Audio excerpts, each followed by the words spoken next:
নারী যদি চায় তার সংসার ভালো থাকে, নারী যদি চায় তার সংসার সুখে থাকে, নারী যদি চায় তার সংসার শিক্ষায় শিক্ষিত হয়।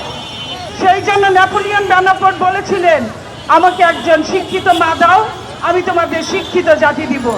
সেই হিসাব চিন্তা করে আজকে যখন নারী শিক্ষা সম্প্রসার বেড়েছে, নারী এখন চায় কি নারী সম অধিকার। সেই সম অধিকারের জন্য বাংলাদেশ জাতীয়তাবাদী দলে কোনো বিকল্প নাই। বাংলাদেশ জাতীয়তাবাদী দল নারীকে সম্মান দিতে জানে, বাংলাদেশ জাতীয়তাবাদী দল নারীকে মূল্যায়ন করতে জানে, এবং সেই মূল্যায়নের জন্য যিনি আছেন আমাদের সামনে,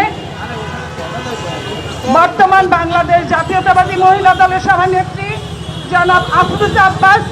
আপনার দৃষ্টিতে সমবন্টনে যারা যেখানে যোগ্য, যেখানে যোগ্য, আপনি নিশ্চয়ই তাদেরকে সেইখানে স্মরণ করবেন। এবং আমরা আশা করছি আগামীতে অবশ্যই একটা নারীরও কোনো দীর্ঘশ্বাস থাকবে না।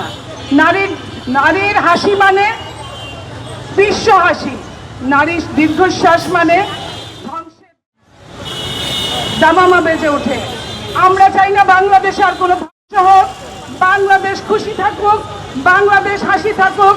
আমাদের নারীরা যারা এমপি হওয়ার যোগ্য তারা এমপি হবেন, যারা কমিশনার হওয়ার যোগ্য তারা কমিশনার হবেন, যারা নেতৃত্ব করার যোগ্য তারা নেতৃত্ব দিবেন আগামীতে। আমরা আজকের এই নারী দিবসে এইটুকু অনুরোধ করে সবাইকে ধন্যবাদ। বাংলাদেশ জিন্দাবাদ, বাংলাদেশ জাতীয়তাবাদী দল জিন্দাবাদ, বাংলাদেশ মহিলা দল জিন্দাবাদ, শহীদ অমর হোক, খালেদা জিয়া অমর হোক, আমাদের নেতা জনাব তারেক রহমান জিন্দাবাদ।